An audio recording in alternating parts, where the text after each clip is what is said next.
If you've ever been the family embarrassment while your sibling got all the glory, hit that like button and subscribe right now. You're not going to want to miss what happened next. My name is Elena Vasquez, and for 26 years, I was the family disappointment. The dropout. The one who couldn't finish anything. The sister who worked in customer service, while my older sister Isabella became a corporate executive at a pharmaceutical company. Isabella was everything my parents wanted. MBA from Northwestern. Director of Operations at MedTech Solutions, earning $240,000 a year.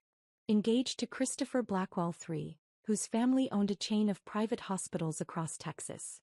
They lived in a penthouse in downtown Dallas that Mom showed photos of to literally everyone she met. Me. I lived in a 750-square-foot apartment in Deep Ellum that Mom described as Elena's bohemian phase that's concerning at her age. I dropped out of college after 2 years.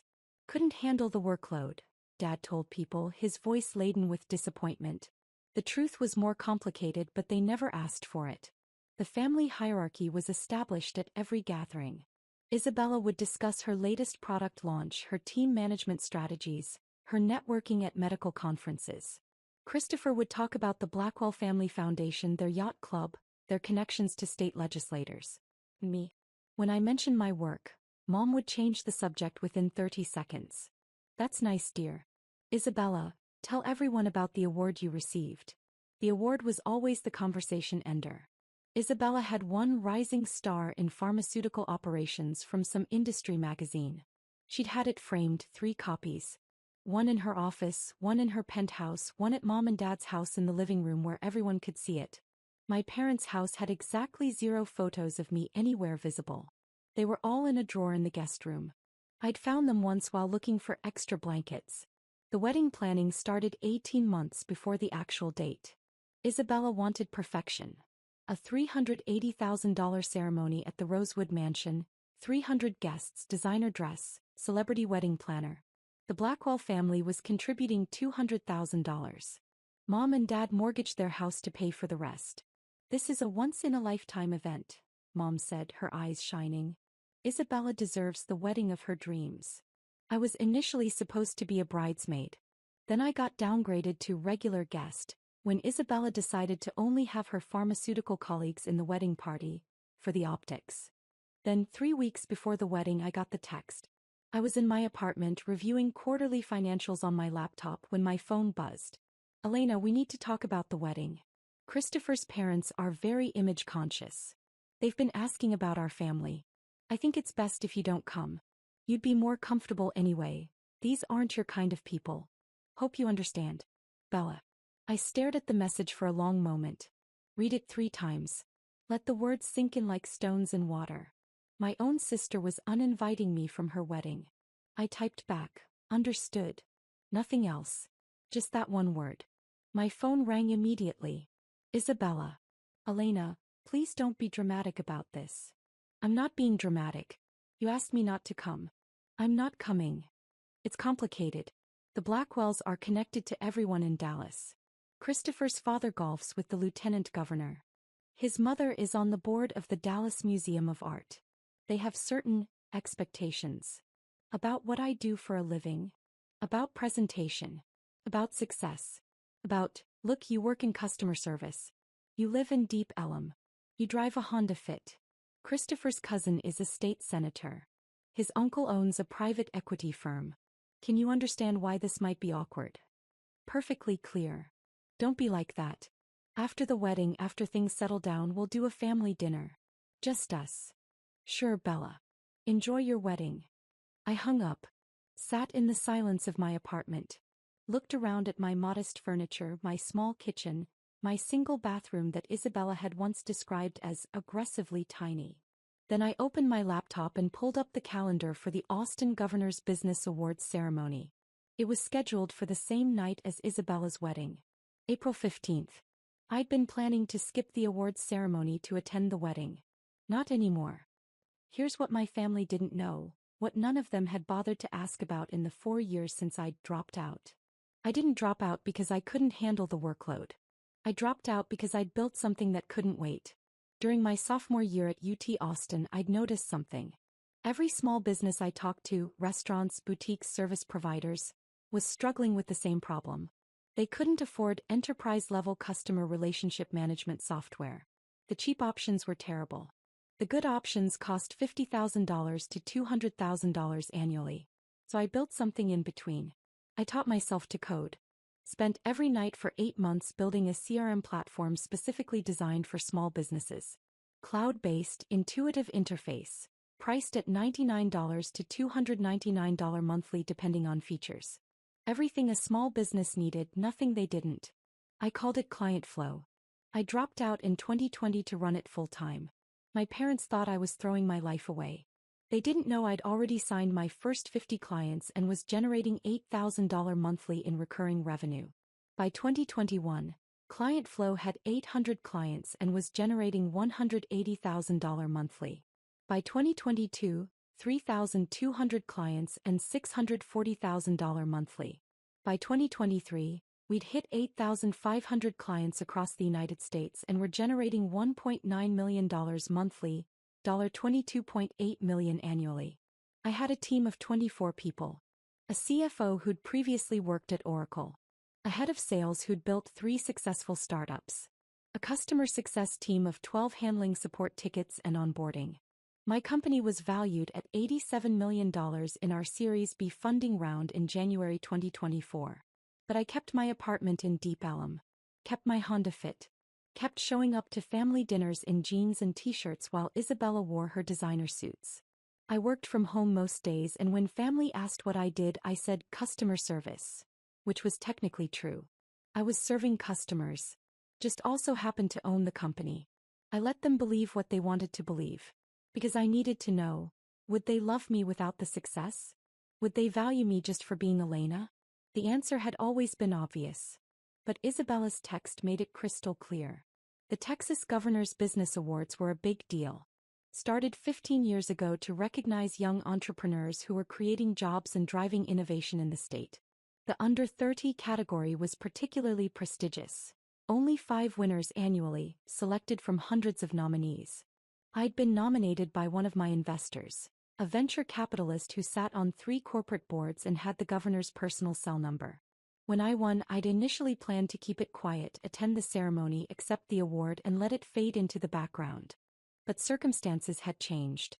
Drop a comment and let me know where you're watching from tonight. The awards ceremony was at the Four Seasons in Austin. Black tie, 500 attendees, live streamed on multiple platforms. Forbes was covering it. The Austin Business Journal had a full team there. Every major tech CEO in Texas would be in attendance. I bought a dress. Not just any dress. A custom Alexander McQueen in midnight blue that cost $8,000. Hair and makeup by the same team that handled Austin Fashion Week. Shoes that cost more than my monthly rent. When I looked in the mirror the night of the ceremony, I barely recognized myself. My date for the evening was Marcus Chin, CEO of a semiconductor company that had just gone public for $3.2 billion. We'd met at a founders conference in San Francisco and had stayed friends. When I told him about the situation with my sister, he'd immediately offered to attend with me. Family who dismisses you doesn't deserve you, he'd said simply. Let's make sure your success is impossible to ignore. The ceremony started at 7 p.m., exactly the same time as Isabella's wedding ceremony at the Rosewood Mansion, 200 miles north in Dallas. Governor Rebecca Martinez gave the opening remarks. The room was filled with power, CEOs, investors, politicians, journalists. I sat at a front table with Marcus, my CFO David, and 2 of my early investors. The Under 30 awards were the centerpiece of the evening. They announced the winners in reverse order, 5th place through 1st place with increasing fanfare for each. When they got to 1st place, Governor Martinez returned to the podium. Our final Under 30 award winner, she said, represents the kind of innovation Texas needs. In just 4 years, she's built a company that serves over 8,500 small businesses across America, creating 24 high-paying jobs right here in Austin, with revenue exceeding $22 million annually and a company valuation of $87 million. Photos of Client Flow appeared on the massive screens flanking the stage. Screenshots of our platform, testimonials from happy clients, graphs showing our explosive growth. She's a first-generation college student who dropped out to pursue her vision. She taught herself to code. She's disrupted an industry dominated by giants. And she's just 26 years old. The room was silent, hanging on every word. Please welcome to the stage, Elena Vasquez, founder and CEO of Client Flow. The room erupted in applause. I stood, Marcus squeezing my hand supportively. Walked to the stage in my $8,000 dress and $1,200 shoes. Shook hands with the governor of Texas. Governor Martinez handed me a crystal trophy. Heavy, substantial, impossibly more prestigious than Isabella's Industry Magazine award. Elena, the governor said into the microphone, tell us what drove you to build Client Flow. I took the microphone, looked out at 500 of the most powerful people in Texas business and spoke clearly. I built Client Flow because I saw small business owners being underserved. They needed tools to compete but couldn't afford them. I wanted to democratize access to technology that could transform their businesses. And you dropped out of college to do this? I did. It was the hardest decision of my life. My family didn't understand. They thought I was throwing away my future. I paused. Turns out I was building it. The room laughed and applauded. What advice would you give to young entrepreneurs whose families don't support them? Build it anyway, I said firmly. The people who truly love you will celebrate your success when they see it. And if they don't? Then you've built something even more important, your independence. More applause, louder this time. The governor posed with me for photos. Professional photographers captured the moment from every angle. The governor handing me the trophy, both of us smiling, the Client Flow logo on the screens behind us. Forbes posted the photos to social media within minutes. Tagged me, tagged Client Flow, tagged the governor. The caption read, Elena Vasquez, 26, receives the prestigious Governor's Under 30 CEO Award for building an $87 million company that's revolutionizing small business technology. Hashtag Texas Tech, hashtag Women in Business, hashtag Under 30 Inch. The post went viral immediately. 50,000 likes in the first hour. Comments from business leaders, entrepreneurs, journalists. Shares from major tech accounts. While Isabella was saying her vows at the Rosewood Mansion, I was trending on social media. My phone started buzzing incessantly. I'd silenced it for the ceremony, but I could feel it vibrating in my clutch. Text after text after text. I ignored it. Focused on the evening. Networked with CEOs who wanted to talk about Client Flow's growth strategy. Spoke with journalists who wanted interviews. Posed for more photos with Marcus, with my team, with other award winners. At 10 p.m. during the reception I finally checked my phone. 127 unread messages. The first was from my college roommate, Elena. You're on Forbes. The governor. What the actual fuck? Then my former study group. You built an $87 million company? Then people I hadn't talked to in years, all variations of the same shock and congratulations. And then buried in the avalanche. Mom. That. Isabella. Mom's message was time-stamped 7:47 p.m. during Isabella's wedding reception. Elena, people are showing me photos of you with the governor? Is this real? Please call me. Dad's was time-stamped 8:15 p.m. We need to talk about what we're seeing online. Why didn't you tell us? Isabella's was time-stamped 9:03 p.m. My wedding guests are all on their phones looking at your Forbes feature. You did this on purpose. On my wedding day. How could you? I put my phone away without responding. Marcus noticed my expression. Family. Family. You okay? Better than okay, I said. For the first time in my life, I don't need their approval. The aftermath was spectacular. By midnight, the Forbes article had 200,000 shares.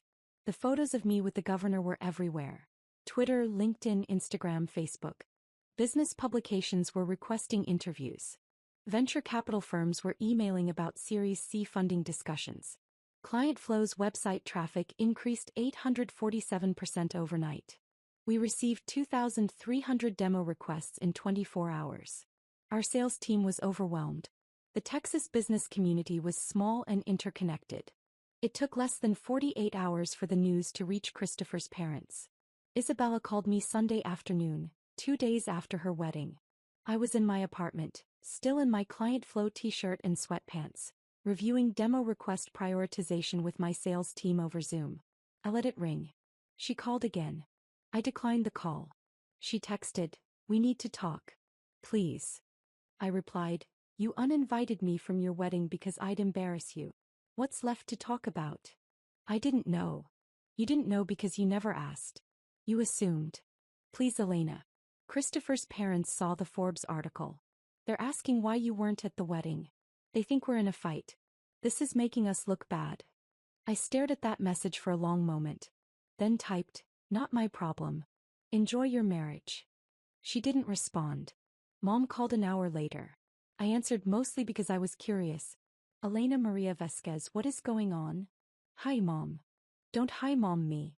An $87 million company? The governor? Forbes? And you didn't tell us. You never asked what I actually did for work. You said customer service. I do customer service. I'm serving 8,500 customers. I just also happen to own the company. Silence on the other end. Why didn't you tell us? Her voice cracked slightly. Would you have believed me? What? If I'd told you 4 years ago that I was building a company, that I'd dropped out of school to be an entrepreneur, would you have supported me? Or would you have told me I was throwing my life away? More silence. You have to understand, Elena. We were worried. You dropped out, you were living in that tiny apartment, you never seemed to have any money. I was reinvesting everything into the company. That's how startups work. We didn't know that. You didn't explain. I shouldn't have to explain myself to earn basic respect from my own family. My voice was calm but firm. For 4 years, you've treated me like a failure. You've dismissed my work, patronized my choices, and compared me unfavorably to Isabella at every single opportunity. We never meant. Mom. Isabella uninvited me from her wedding because I would embarrass her in front of the Blackwells. That's not a misunderstanding. That's not poor communication. That's how little she thought of me. How little you all thought of me. She didn't mean it like that. She meant it exactly like that. And you know what? She was right to uninvite me. Because I would have embarrassed her, just not the way she thought. Hit that subscribe button if you've ever had to prove yourself to people who should have believed in you from the start, because what happened next changed everything. Mom tried to salvage the conversation. Christopher's parents want to meet you. They're very impressed. They said. Let me stop you there, I interrupted. The Blackwells want to meet me now because Forbes said I'm successful. Not because I'm Isabella's sister. Not because I'm worth knowing as a person. Because I have monetary value to them. That's not fair. It's completely fair. It's the same reason Isabella uninvited me. I had no value to her social climbing. Now I do. But that doesn't mean I'm available for use. Elena, please. This is tearing our family apart. No, Mom. This is revealing what our family actually is. There's a difference. I hung up. Turned my phone on Do Not Disturb. Got back to work. The business community's response was overwhelming. Within 1 week I had interview requests from Forbes, Business Insider, TechCrunch, and The Wall Street Journal. Speaking invitations from 3 major tech conferences. Series C funding offers from 7 venture capital firms. Acquisition inquiries from 2 public companies which I declined. Invitations to join 2 corporate boards. A request to speak at UT Austin's business school commencement. David, my CFO, was fielding calls nonstop. Elena, we need to hire a PR person. This is beyond what I can manage alongside the financials. Do it. Find someone good. We hired Rebecca Chin, no relation to Marcus. A former tech PR executive who'd worked with 3 unicorn startups. Her first advice, lean into your story. Young Latina founder, college dropout, built an $87 million company from nothing. That's the narrative investors and press are hungry for. I'm not going to exploit my ethnicity for marketing. I'm not suggesting exploitation. I'm suggesting authenticity. Your story matters. There are thousands of Latina entrepreneurs who need to see someone like them succeed. Don't hide from that. He was right. I did 3 major interviews that month. Each one, I talked about being a first-generation student, about the pressure to follow a traditional path, about the risk of dropping out, about building something from nothing. The response was incredible. I received hundreds of emails from young women, from first-generation students, from people whose families didn't understand their entrepreneurial ambitions. They told me my story gave them courage. Meanwhile, Isabella's life was imploding in slow motion. The Blackwell family, it turned out, was obsessed with status and connections. When they discovered Isabella had deliberately excluded her sister, the sister who was now a celebrated entrepreneur with the governor's personal endorsement, they were furious. Christopher's mother, Margaret Blackwell, was particularly angry. She sat on multiple charity boards and was deeply involved in Dallas high society. Having a connection to a successful young tech CEO would have been valuable for her nonprofit work and social standing. Isabella had cost her that connection. Christopher called me 3 weeks after the wedding. I almost didn't answer, but curiosity got the better of me. Elena, this is Christopher Blackwell. We haven't formally met. I know who you are. I'm calling to apologize for what happened with the wedding. Isabella made a mistake. Isabella made a choice, I corrected. A deliberate one. She was stressed. Wedding planning, the pressure from both families trying to make everything perfect. Christopher, I don't care about the excuses. Your fiancée, sorry your wife, uninvited me from her wedding because she thought I'd embarrass her. That's not stress. That's judgment. That's her actual opinion of me. She didn't know about your company. And that's precisely the problem. She never bothered to ask. None of them did. They saw what they wanted to see. A dropout, a failure, someone beneath them. Now I'm useful, so suddenly I matter. Silence on his end. My mother wants to invite you to lunch, he said finally. She's on the board of several charities that could benefit from technology solutions. She'd love to discuss potential partnerships with client flow. No. I'm sorry. I said no. I'm not interested in partnering with people who only value me for what I can do for them. Tell your mother I appreciate the interest, but client flow has other priorities. Elena, please be reasonable. I'm being perfectly reasonable. I'm running a business, not collecting social connections with people who dismissed me last month. I hung up. 10 minutes later, Isabella called. I let it go to voicemail. She called again. Voicemail. Voicemail. Finally, she texted, please talk to me. Christopher's family is furious. His mother is threatening to cut us off from the family foundation. She says I'm an embarrassment who doesn't understand the importance of family connections. Please. I stared at the message. The irony was so thick you could cut it with a knife. I replied, now you know how it feels to be called an embarrassment by your own family. Enjoy it. She tried calling 17 more times that day. I blocked her number. Mom showed up at my apartment the following Sunday. Just appeared at my door, which was bold considering I lived in a building with security and she didn't have the code. Someone must have let her in. Elena, we need to talk. Face to face. I considered closing the door. Instead, I let her in. My apartment suddenly felt smaller with her in it. She looked around, at my IKEA furniture, my small kitchen, my wall of photographs from my travels. Her expression was complicated, like she was seeing something that didn't compute. This is where you've been living? For 4 years. Yes. While you were building an $87 million company? While I was reinvesting every penny into growth. Yes. She sat down on my couch without being invited. Your father and I, we feel terrible. We didn't know. You didn't ask. You said you did customer service. I do. Just at a higher level than you assumed. I leaned against my kitchen counter. Mom, what do you want? Why are you here? I want to understand. Why didn't you tell us? I needed to know if you loved me without the success. If you'd value me just for being Elena. Your daughter. Not Elena the CEO, not Elena the award winner. Just Elena. Of course we love you. Do you? Because for 4 years, you've treated me like a disappointment. You've praised Isabella constantly while dismissing everything I did. You've introduced her as my daughter, the pharmaceutical executive, and me as my younger daughter who does various things. Her face crumpled slightly. I didn't realize. That's the problem. You didn't realize because you didn't care enough to look deeper. You saw what you wanted to see, a dropout who couldn't hack it in college. It never occurred to you that I might have left for a good reason. What was the reason? Really? I built something that couldn't wait. Every day I stayed in school was a day my competitors got ahead. I had clients willing to pay for my product. I had investors interested in funding me.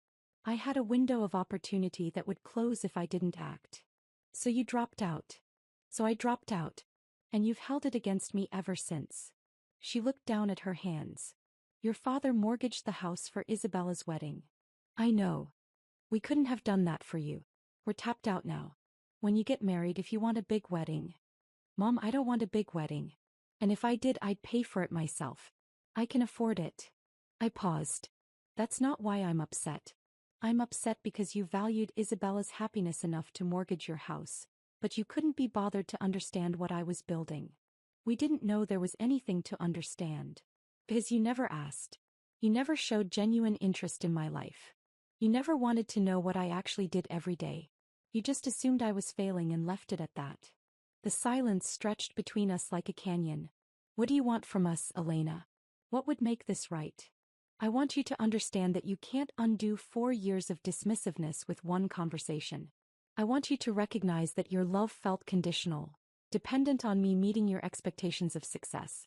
And I want you to understand that I don't need your validation anymore. I've built a life without it. You're our daughter. Am I? Because Isabella is the daughter you brag about. I'm the one you make excuses for. That's not. She stopped. Reconsidered.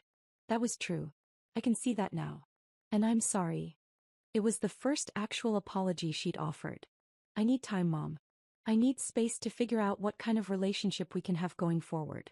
One that's based on who I actually am, not who you wish I'd been. How much time? I don't know. Months. Maybe longer. She looked stricken. Isabella's marriage is already strained because of this. Christopher's family is furious with her.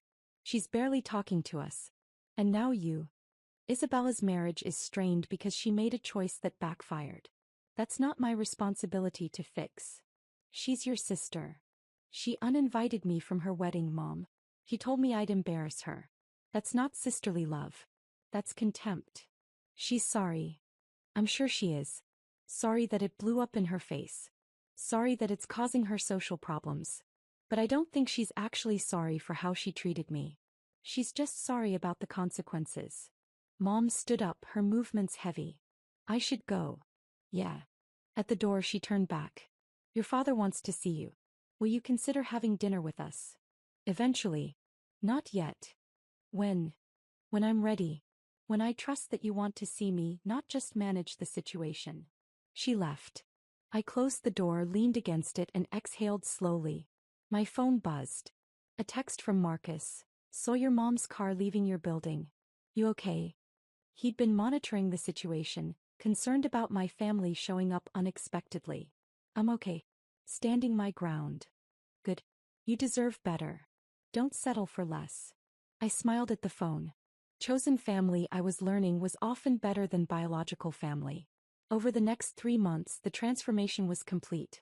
Client Flow secured $32 million in Series C funding, valuing the company at $124 million. We hired 18 more people. Opened a second office in San Francisco. Signed partnerships with 3 major small business associations. I was invited to speak at South by Southwest about entrepreneurship and resilience. 5,000 people attended. Standing room only. The Wall Street Journal did a feature profile. Elena Vasquez, the dropout who built an empire while her family wasn't looking. The article detailed everything. The family dynamics, Isabella's wedding, the governor's award timing. It was honest and unflinching. My PR person had advised against being so candid, but I insisted. People need to know the real story, I'd said. Not the sanitized version. The response was overwhelming. Thousands of people shared their own stories of family dismissal, of being underestimated, of having to prove themselves to people who should have believed in them from the start. Isabella's marriage, meanwhile, was crumbling. The Blackwell family had made it clear. She'd embarrassed them by excluding me.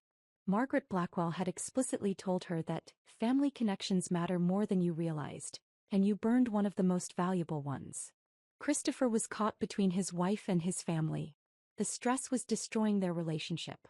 Isabella sent me a letter in July, handwritten, 8 pages. It arrived at my apartment via certified mail. In it she detailed her regrets. How the wedding planning had consumed her, how desperate she'd been to impress the Blackwells, how she'd convinced herself that excluding me was protecting me from an uncomfortable situation rather than protecting herself from embarrassment. I was wrong, she wrote.